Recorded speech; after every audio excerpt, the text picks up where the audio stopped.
हरिओम प्रिय दर्शकों, यदि आपकी कन्या राशि या कन्या लग्न है तो इस वीडियो को पूरे ध्यान से देखिएगा, क्योंकि जैसे कि आपने पढ़ा कि जीवन में अब ये घटनाएं आपके घटने वाली हैं, होने वाले हैं बड़े बदलाव।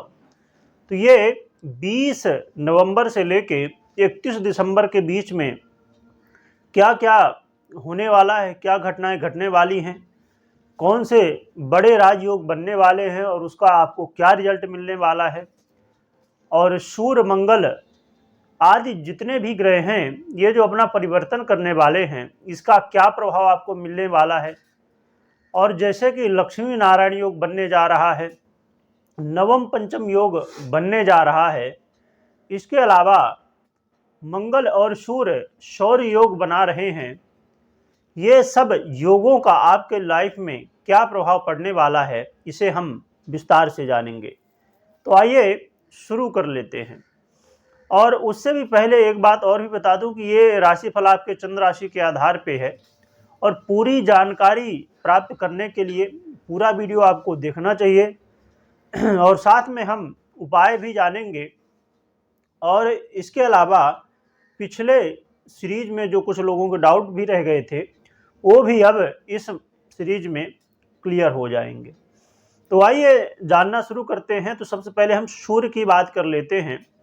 तो सूर्य 16 नवंबर को ही अपना राशि परिवर्तन करके नीचत्व छोड़ के और अब मंगल की राशि वृश्चिक राशि में गोचर कर रहे हैं। तो ये आपको देखा जाए तो आपके जीवन में यदि कहीं ना कहीं आलस्य था वो उससे भी छुटकारा दिलाएंगे आपके अंदर जो है। तो अब तेज एनर्जी आने वाली है जिससे आप हर एक काम को बेहतर ढंग से कर सकेंगे और आपके मान सम्मान में वृद्धि करने वाले हैं। यदि आप विदेश यात्रा करना चाहते थे और अड़चनें आ रही थी तो विदेश यात्रा करने का मौका मिलेगा। और कोर्ट कचहरी के मामले में यदि आप फंसे हुए थे तो वहां से भी आपको अब छुटकारा मिलने वाला है, आपको विजय मिलने वाली है। या सर दर्द की समस्या या देखा जाए तो आंखों में तकलीफ हो तो ऐसी समस्याओं से सूर्य आपको निजात दिलाने वाले हैं। आरोग्यता की भी प्राप्ति सूर्य आपको कराने वाले हैं। और भाग्य में कहीं ना कहीं कमी थी तो उससे भी आपको अब भाग्य का साथ मिलेगा और आपके काम बनेंगे। चंद्रमा का स्वभाव 2 दिन में ही परिवर्तन होता ही रहता है। और मंगल की बात करें तो मंगल 16 नवंबर से ही राशि परिवर्तन करके और 28 दिसंबर तक अब आपके तृतीय भाव में गोचर अपनी ही राशि में गोचर करने वाले हैं। तो ये मंगल आपका मंगल करने वाले हैं। क्या मंगल करेंगे? आपके अंदर जो एनर्जी की कमी थी तो सूर्य और मंगल दोनों मिलके उसको वृद्धि करेंगे जिससे आप हर एक काम कर सकेंगे। यदि आप कंपटीशन के क्षेत्र में हैं, कोई एग्ज़ाम दे रहे हैं या कोई कंपटीशन है, इंटरव्यू है, तो वहाँ पर आपको सफलताएं मिलने वाली हैं। और जो लोग सोशल मीडिया में काम करते हैं, खेल कूद के क्षेत्र में हैं, उन लोगों को भी सफलताएं अब मिलने वाली हैं। यदि भाई बंधुओं के साथ, खासकर छोटे भाई बंधुओं के साथ वाद विवाद की स्थिति बनी हुई थी, अनबन बना हुआ था, तो अब प्रेम बढ़ने वाला है और आपस में सहमति बन जाएगी। इसके अलावा मंगल देव, यदि आप कर्ज में डूबे हुए थे, बहुत ज़्यादा आपको कर्ज हो गया था, तो कर्ज से भी मुक्ति आपको दिलवाने वाले हैं। यदि रोगों से परेशान थे तो सूर्य और मंगल मिलके आरोग्यता आपको प्रदान करने वाले हैं। डेली इनकम में यदि समस्याएं आ रही थी तो अब डेली इनकम में वृद्धि होगी और मंगल के प्रभाव से धन अर्जन आपके लिए होता रहेगा। मंगल आपके करियर में भी बहुत बड़े बदलाव लाने वाले हैं। क्या लाएंगे? यदि बॉस का बहुत ज़्यादा प्रेशर था आपके ऊपर तो वो प्रेशर भी कम करवाएंगे। करियर में आपको धन लाभ भी करवाएंगे। इसके अलावा यदि आपके पिता के साथ कुछ अनबन की स्थिति बनी हुई थी या उनके जीवन में समस्याएं थी तो वो भी कम होंगी। सरकारी क्षेत्र से जुड़े हुए काम यदि आप करना चाहते थे तो वहाँ भी आपको सफलताएं प्राप्त होने वाली हैं।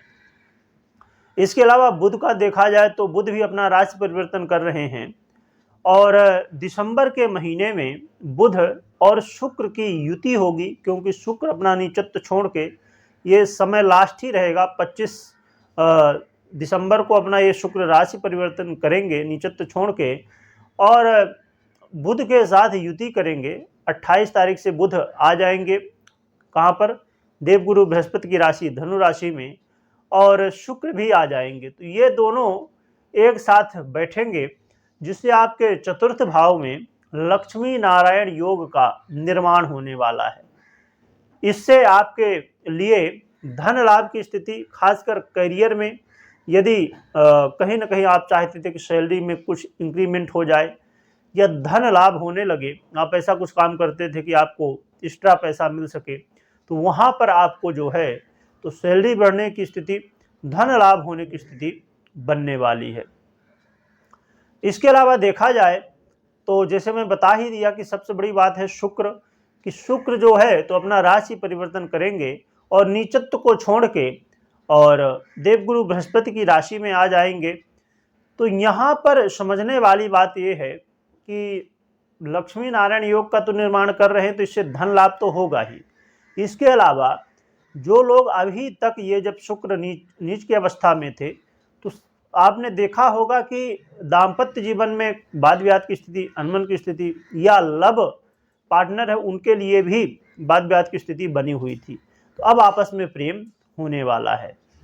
इसके अलावा देखा जाए तो शनिदेव को आपको पता ही है कि शनिदेव 4 नवंबर से ही वक्री से अब मार्गी हो चुके हैं, तो शनिदेव यहाँ पर आपको जबरदस्त लाभ देने वाले हैं।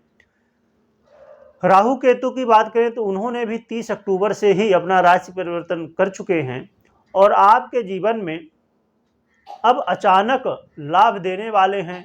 अचानक यदि आप बहुत लोग आशा करते हैं कि कहीं ना कहीं धन की समस्या है तो कुछ न कुछ मार्ग खुल जाए, तब ये अचानक लाभ आपको राहु और केतु देने वाले हैं। अब हम समझ लेते हैं कुछ सावधानियां। तो सावधानियों की बात करें तो बुध अभी अपना वो राशि परिवर्तन करेंगे, वक्री होंगे, मार्गी होंगे, अस्त होंगे, उदय होंगे।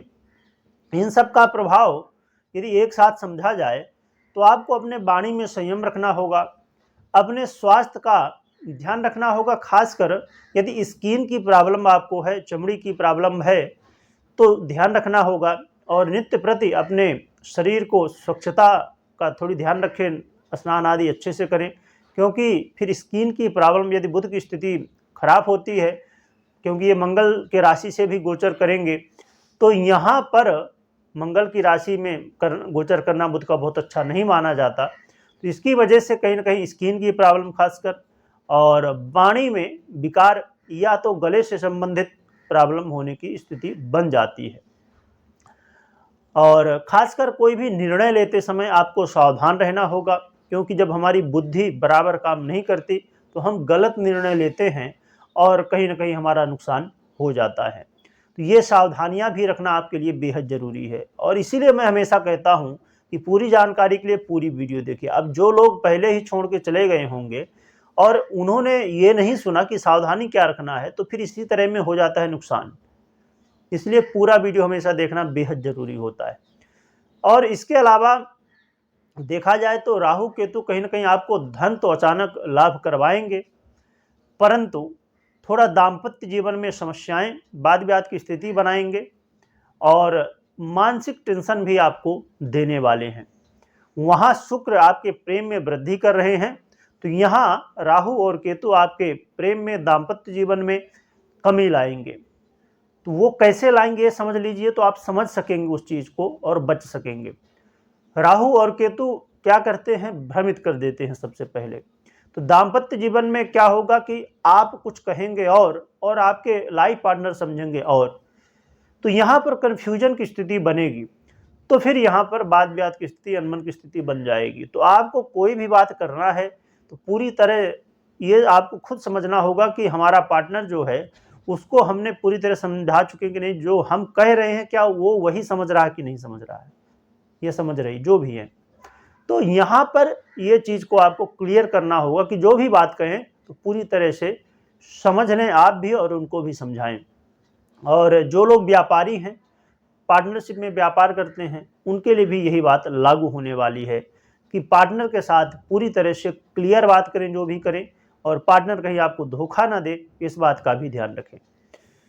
तो देखा जाए तो हमने 9 ग्रहों की पूरी बात कर ली कि ये 20 अब दिसंबर से, क्यों हमने कहा, क्योंकि अब 20 दिसंबर से, जैसे 16 नवंबर से सूर्य का मंगल का परिवर्तन हो चुका, तो यहाँ अब जैसे 30 अक्टूबर को राहु का परिवर्तन हो चुका। तो जब ग्रह परिवर्तन करता है तो धीरे धीरे असर दिखाने में थोड़ा समय लगता है, और आपको टाइम, क्योंकि एक दिन 1 सेकंड में तो बदलाव होते नहीं। अब ये महीने 1.5 महीने जब यहाँ रहने वाले एक राशि में, तो थोड़ा कुछ दिन तो लगते ही हैं असर दिखने में उसका। तो अब आपको असर यहाँ से दिखना चालू हो जाएगा। परंतु यहाँ एक महत्वपूर्ण बात जो मैं हमेशा कहता हूँ कि अपनी जन्म कुंडली में अपने ग्रहों को जरूर चेक कर ले, क्योंकि ये देखिए अब ये ग्रह जैसे बहुत अच्छी स्थिति बना रहे हैं। अब लक्ष्मी नारायण योग बन रहा है, नवम पंचम योग भी बन रहा है, क्योंकि जैसे ही दिसंबर के महीने में सूर्य धनु राशि में आ जाएंगे तो देवगुरु बृहस्पति से नवम पंचम योग में चले जाएंगे, फिर मंगल भी 28 तारीख से नवम पंचम योग में चले जाएंगे। तो ये भी योग बन रहे हैं। तो कोई भी योग हो, राजयोग हो या दुर्योग हो, किसी से आपको डरना नहीं है। आपको अपने ग्रह स्थिति को चेक करना। यदि ग्रह अच्छी स्थिति में है आपकी जन्म कुंडली में तो वो आपको बेहतर रिजल्ट देंगे, और यदि कहीं ना कहीं खराब दशा चल रही, कोई अकारक ग्रह की दशा चल रही है, या ग्रह पीड़ित है, नीच का है, या पाप मध्यत्व में है, या कोई पापी ग्रह से दृष्ट है, या षष्टम भाव या तो अष्टम या तो द्वादश भाव या त्रिक भाव हैं जो इनके साथ बैठा हुआ है, या इनकी दृष्टि से दृष्ट है, तो फिर कहीं ना कहीं प्रभाव आपको नहीं मिलता जो बताया जाता है, क्योंकि ये गोचर का प्रभाव होता है। तो 50% जन्म कुंडली का, 50% गोचर का।